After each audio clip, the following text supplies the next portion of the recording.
Hello, Ridge Nation. It's been a long week, or month, or two, three. Let's go with a week. I like the sound of that better. We took a wrong turn during our last trail run, and we might have gotten a little bit lost.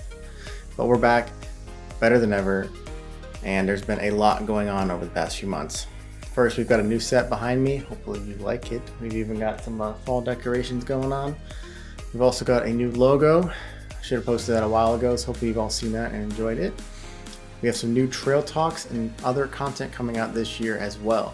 So we hope you didn't miss us too much, and we're going to get back into it. Paul, the legend Barty, as some call him, extended his half marathon streak to 461 straight weeks. I really hope I got that number correct. It's been a while, so Barty, correct me if I'm wrong, please. And of course, we hope you're enjoying this now fall weather. It's actually cool outside. Let's touch on a few race results from the last few months. The Canal Corridor 100 took place a while ago. This course is run on the beautiful towpath in Northeast Ohio. This course is fast, flat, and scenic as it runs through the Cuyahoga Valley National Park. The race was started by a group called Running Forward and Giving Back. The goal of their project is to continue support for the CVN NP Trails Forever Endowment Fund and also help provide funding to develop and enhance the Canal Corridor experience for visitors. This was the third year of the race, and we saw some fast times yet again. The two 26-year-olds happened to be the youngest runners in the race, but one of them came away with the overall win. Arlen Glick won his second Ohio 100 miler of the summer, finishing in 14 hours and 19 minutes. He was only 15 minutes behind the course record.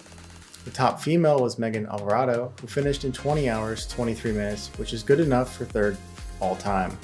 Ridge Runner Nation was out in full force for the race, but one result we really want to highlight is Tim Atkins, finishing inside the top 10. Congrats for finishing just over 22 hours. And well done to the rest of the Canal Corridor runners. Another recent race was the On the Rocks Trail Run held in York, PA. This race is held in the Rocky Ridge County Park, and runners complete 3 loops to complete the 50K distance. And this course is quite rocky. But not like that boxer Rocky, but technical, I guess. Going on year 10 of the race, we saw some awesome results. On the women's side, Laura Miller from Philly set a new course record, finishing in 5 hours, 47 minutes. She broke the previous course record by 7 minutes. And on the men's side, we had a super close finish. Only 87 seconds separated first and second, but John Dragon ended up taking the win in 4 hours, 51 minutes. And let's just talk about that name for a second. John Dragon. That's cool. Just moments back from him was Nicholas Mamrak in 4 hours and 51 minutes plus 87 seconds.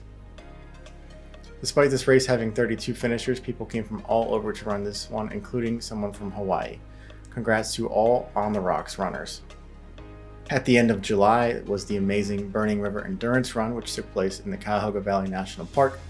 This race consists of a 100-mile, front and back 50 miles, and a relay.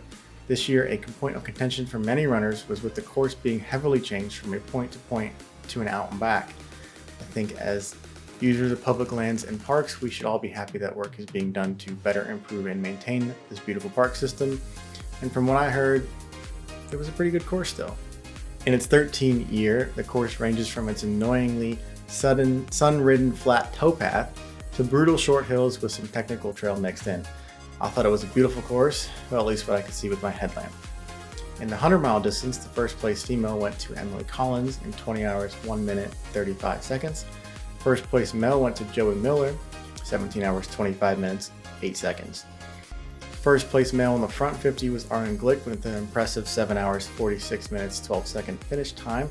And Scott Mormon took the back 50 finish in 9 hours, 19 minutes, and 44 seconds.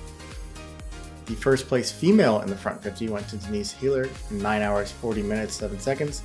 And Christina Noetzel took the back 50 win in 10 hours, 51 minutes, and 56 seconds. Ridge Runner members were all over the place. Some runners were Tim Crow, Brad Yonich in the 100, Andrew Wall, Sean Fitzpatrick, Chadwick Robinson, and Adriana Fraser in the 50 distance. Congrats to all Ridge Runner members who took place or supported runners at the Burning River Endurance Run. Another one from Ohio is the OneHotMomma held in A.W. Marion State Park in Circleville, Ohio.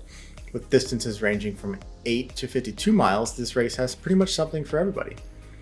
The course is a 4-mile loop offering mostly single-track technical trail that comes with a complimentary view of Hargis Lake.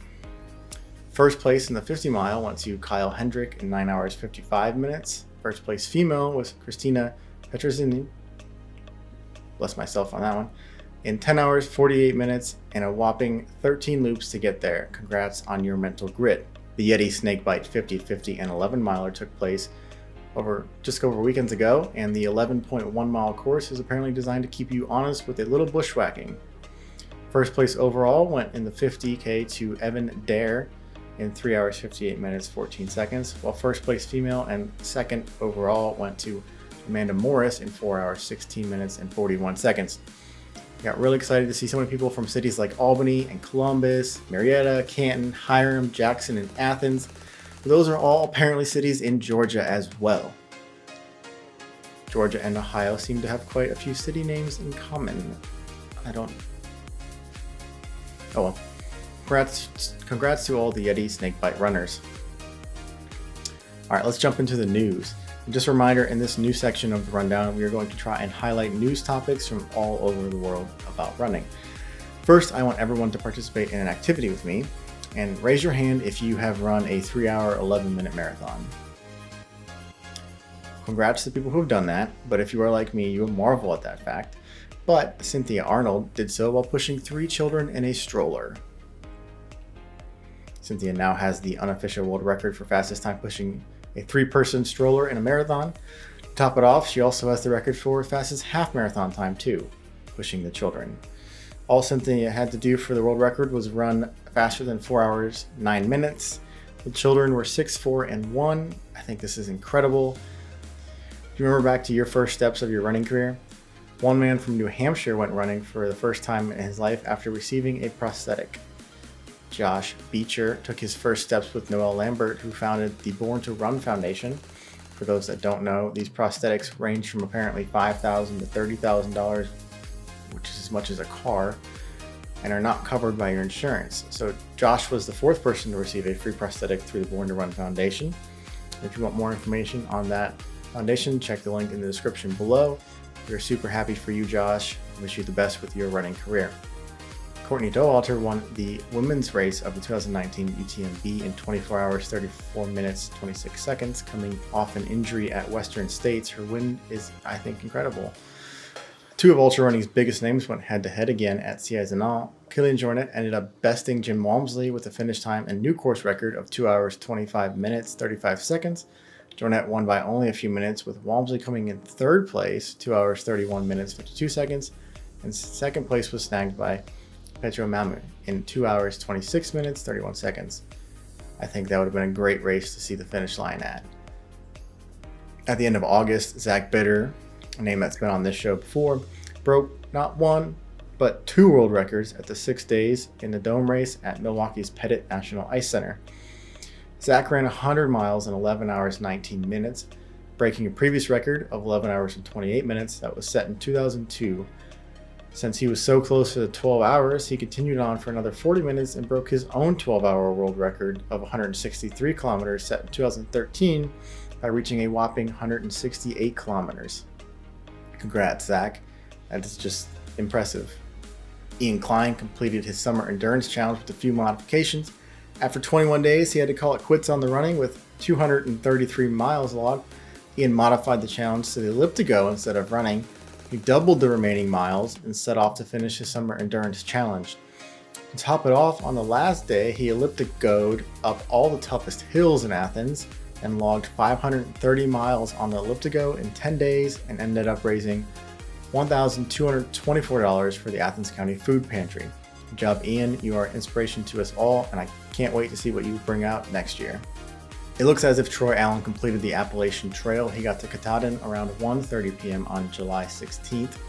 Troy completed the 2,190 miles in 96 days and averaged about 23 miles a day, and even had to slow down for weathers at times. Currently, we see that Troy captured 2 fastest known times on the trip. He captured the 4-state challenge and Connecticut FKT. Congratulations, Troy. It's been a blast following your adventure. We sat down with Troy on Trail Talk before he went out on the trail. If you want to see that video, check the description below. Hopefully we'll be able to get him back on the show, sit down, and hear about his experience out on the trail. Well done again, and we're excited to see what you accomplish at Big's Backyard Ultra. We'll be back to the normal Strava rundown next week. Y'all run so much that I filled my feet up in one day. I gotta check it every day. So I scroll back the whole thing, and it's still one day. And with that, thanks for tuning into this week's rundown from the Ridge Runners.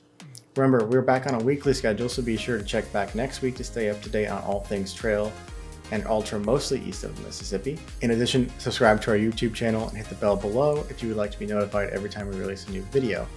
If you enjoy our shows, hit that like button, give it a share with your friends. We really appreciate you all watching the show. I'm in Columbus now, so if there are any recommendations for great places to run, let me know in the comments below. I'm your host, John Dolovecki, and we'll see you next week on the Weekly Rundown.